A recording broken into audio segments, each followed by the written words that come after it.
أعوذ بالله من الشيطان الرجيم. بسم الله الرحمن الرحيم. إن المتقين في جنات وعيون ادخلوها بسلام آمنين ونزعنا ما في صدورهم من غل إخوانا على سرر متقابلين لا يمسهم فيها نصب وما هم منها بمخرجين. نبئ عبادي أني أنا الغفور الرحيم وأن عذابي هو العذاب الأليم. ونبئهم عن ضيف إبراهيم إذ دخلوا عليه فقالوا سلاما قال إنا منكم وجلون قالوا لا توجل إنا نبشرك بغلام عليم. قال بشرتموني على أن مسني الكبر فبم تبشرون قالوا بشرناك بالحق فلا تكن من القانطين. قال ومن يقنط من رحمة ربه إلا الضالون.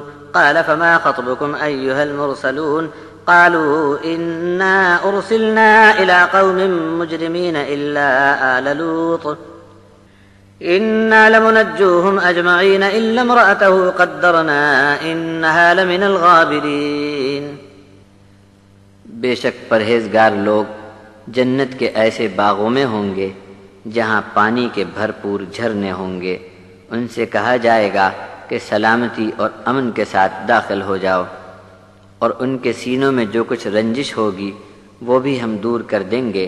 بھائی بھائی بن کر تختوں پر آمنے سامنے بیٹھنے والے ہوں گے.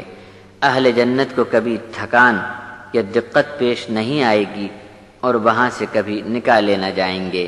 اے نبی، میرے بندوں کو خبر کر دو کہ بے شک میں اور صرف میں ہی گناہ گاروں کی بخشش کرنے والا مہربان ہوں، اور ان کو یہ بھی بتا دو کہ میرا عذاب بہت دردناک عذاب ہے.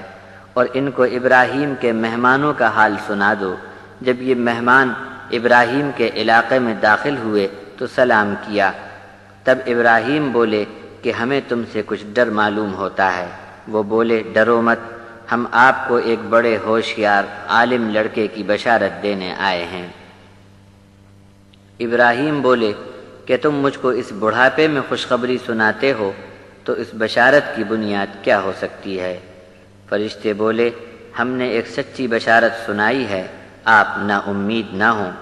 ابراہیم جواب میں بولے کہ اپنے رب کی رحمت سے نا امید تو صرف گمراہ لوگ ہوا کرتے ہیں.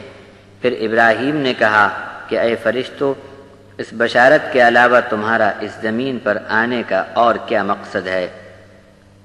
تب فرشتے جواب میں بولے کہ ہمیں ایک مجرم قوم کو برباد کرنے کے لیے بھی بھیجا گیا ہے، مگر اس مجرم قوم میں سے ہم ان سب لوگوں کو بچا لیں گے جو لوط کے فرمان پر عمل کرنے والے ہوں گے.